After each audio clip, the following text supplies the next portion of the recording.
Salutations to all our future judges. In this video, we are going to see how to prepare for civil judge exams preliminary part 3. We have already been analyzing the notification given by the Tamil Nadu Public Service Commission, advertisement number 555 of 2019. This advertisement was taken for analysis as a sample. A small recap of part 1 and part 2. First one is vacancies and pay scale, and the second is important dates and time. Third one is qualification, fourth one is eligibility, and the fifth one is disqualification for appointment. Sixth one is practice experience certificate, no objection certificate, service certificate to be produced in original when called for. Seventh was certificate of physical fitness. Eighth was fees. Mode of payment of fee was explained as 9th point. 10th is concession, and 11th is scheme of examination. We have seen preliminary in that. Now coming to the very important point, that is the main examination. In main examination you have 4 papers. First one is translation, law paper 1, law paper 2 and law paper 3. And in that questions are asked for 100 marks. That is the maximum marks is 100. And the duration is 3 hours for all these 4 papers. And the minimum marks for a pass in each paper for SC, Arundhadiyar and ST is 30%, MBC, DC, BC and BCMs is 35%, and for others it is 40%. And in Viva Voce test, that is interview, you need to get 18 out of 60 immaterial of the category you belong to. The syllabus for the main written examination is as follows. Translation, it will generally be from English to Tamil and Tamil to English. The major things which are covered under this translation is pleadings, depositions, orders, judgments and documents. Second one is law paper 1. In this, the Code of Civil Procedure is covered, the Code of Criminal Procedure is covered, Indian Evidence Act 1872 is covered, and the principles of pleading and the Constitution of India as amended is covered under law paper 1. Under law paper 2, framing of issues and writing of judgments in civil cases. And in law paper 3, framing of charges and writing of judgments in criminal cases. These aspects are covered in the main exam. And you need to note that law paper 1, 2 and 3 will be both in English and Tamil. Except for translation, the other papers, that is law paper 1, 2 and 3 should be answered completely either in English or in Tamil. You cannot mix both of them. Law paper 1, law paper 2, law paper 3, answer sheets which are partly written in English and partly in Tamil will be invalidated. And in all these 4 papers, if you are absent even for one paper, the other 3 papers will not be evaluated.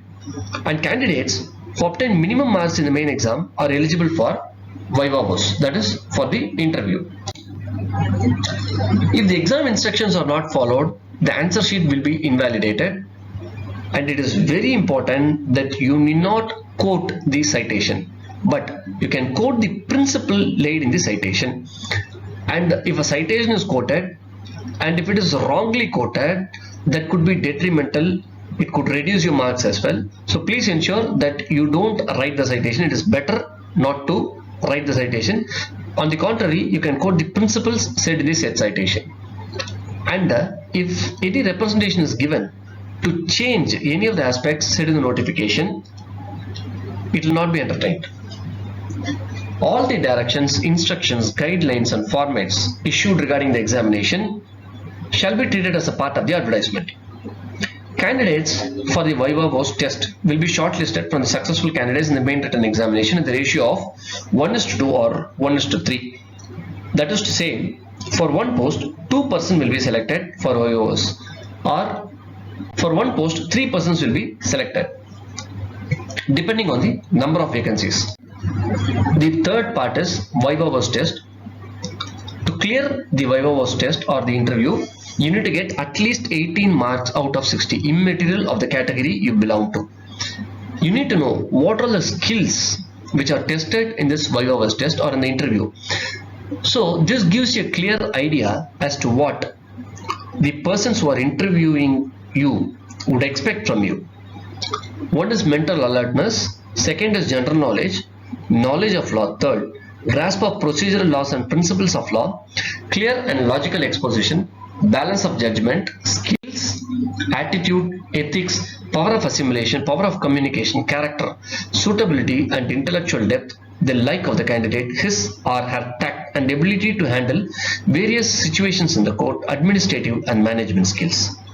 These are the aspects which are expected from a candidate who is going to attend an interview. If you need to succeed, you need to have all these qualities.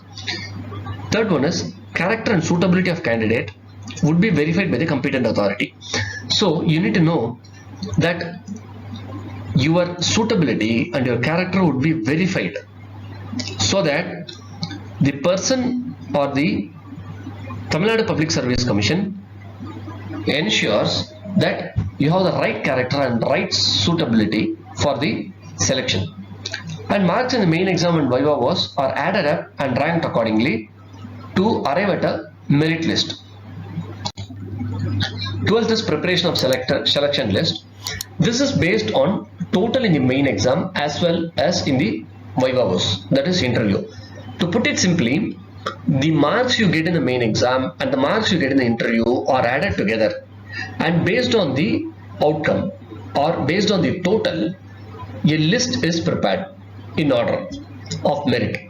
So based on that list, the persons who are getting selected will be finalized.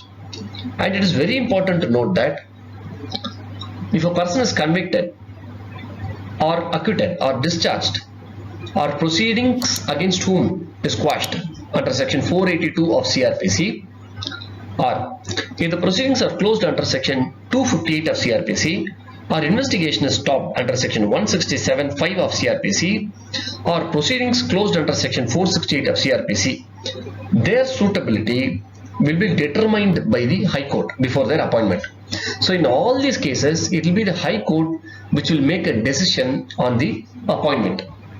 So please ensure that you don't get entangled yourself into these aspects prior to the exam. Next is, in case if a candidate is selected, then what training he will be given, or the period for which he will be trained is given here. So every person who is appointed to the category of civil judge shall undergo a training for minimum period of 12 months as may be prescribed by the High Court of Madras. And the tests, very crucial aspect in this is the executive officers have to pass an account test, and civil judge is also bound to pass the account test just like the executive officers. And center for a preliminary examination will be in Chennai, Madurai, Coimbatore, Tiruchirappalli, Tirunelveli, Salem, Tanjavur, Velur and in Viluppuram. But the center for main examination and viva voce will be only in Chennai. Please note that the change of venue will not be entertained under any circumstances. So if somebody is asking for a change of venue, it will not be entertained. And the Tamil Nadu Public Service Commission has the right to increase the number of examination centers or decrease the number of examination centers or re-allot the applicants. For example, if a person is asked in Chennai and the examination center has been decreased, or the number of persons who can write the exam in the center has been decreased, then that person will be re-allotted to some other place where the exam is being conducted. And it's very important that any person or any candidate who is appearing for preliminary, main examination, certificate verification or for viva voce, they should do it at their own expenses. That is, travel expenses should always be borne by the candidate.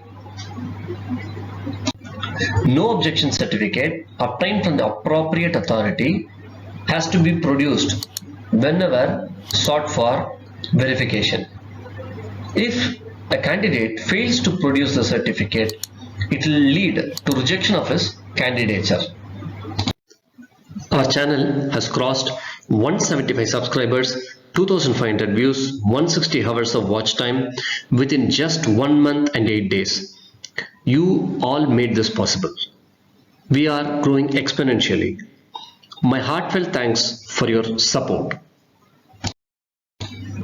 If you like the video, please do subscribe the channel by pressing the red color subscribe button and select all to receive the notification immediately when a video is published in this channel. Do share the video to those who are in need and help them as well. If you like the video, please do press the thumbs up button. Your comments are most welcome in this channel. If you feel that I have left something in this video or I have said something wrong in this video, you are always free to comment it in the channel. And if you want me to put some video on a particular subject, please leave a comment on this aspect. Let us join hands together and contribute for a learned society. Thank you.